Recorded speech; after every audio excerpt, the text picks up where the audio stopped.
Assalamualaikum warahmatullahi wabarakatuh. Brother and sister, kita start cara jaga kereta. Ya, sekarang contoh. Jadi hari ini kita ada contoh lagi untuk anda selaku mereka-mereka yang bakal mencari scan ataupun pengimbas untuk nampak tu jet light menyala. Jadi ni sekarang ni adalah sejenis kenderaan yang dipanggil Daihatsu.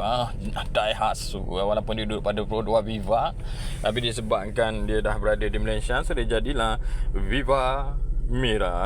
Viva Mira, gitulah lebih kurang.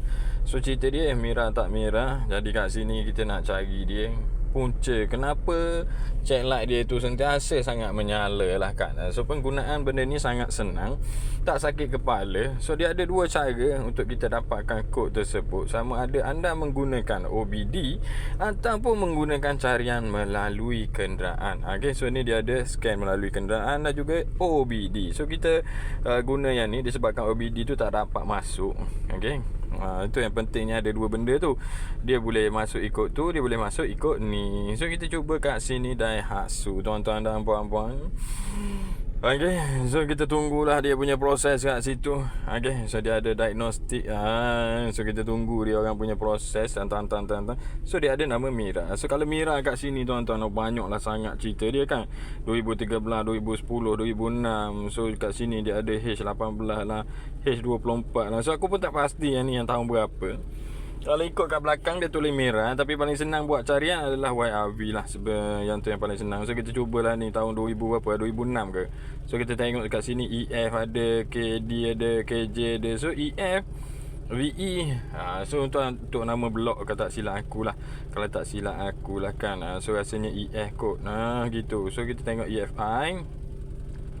Sebab enjin dia ni kecil sangat. So yalah, jawapan dia kat situ. So ni lah dia P0136 ataupun downstream O2 sensor signal. So benda ni antara punca-punca berlaku ni, kau orang boleh sambung je. Dia menggunakan wifi, so dia akan keluarkan carian kat situ lah kan.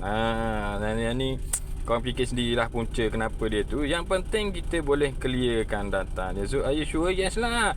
Aku nak padamkan api kuning tu. Okay, kalau dia menyala mampus minyak ya Robby. Aduh.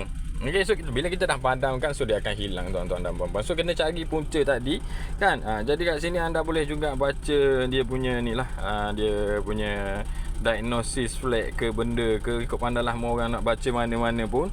Mungkin untuk bacaan data ni orang boleh pilih je lah nak buat dia jadi draft ke macam mana. Tu terpulang pada korang. Okay, yang tu bukan masalah aku. Untuk anda semua yang menggunakan benda ni, so selain daripada tu dia ada juga ABS, anti-lock, airbag system. So dia ada 3 barang lah untuk model yang ada pada enjin keluaran Daihatsu ni. Tak kisahlah mau pakai YRV ke kan, Mira ke Move ke, ikut mana mau orang lah. Kita tak ada masalah pun nak pakai enjin mana. Yang tu tak ada larangan sebenarnya. Yang ada larangan satu, untuk bayar pampasan pada penggunaan barang-barang tersebut. Itu sahaja tuan-tuan dan puan-puan. Jadi selamat memiliki sejenis scanner yang mampu digunakan untuk anda semua selesaikan sakit kepala dan juga punca cek enjin menyala. Jadi jangan takut untuk memiliki benda yang murah ni. Benda ni sangatlah murah.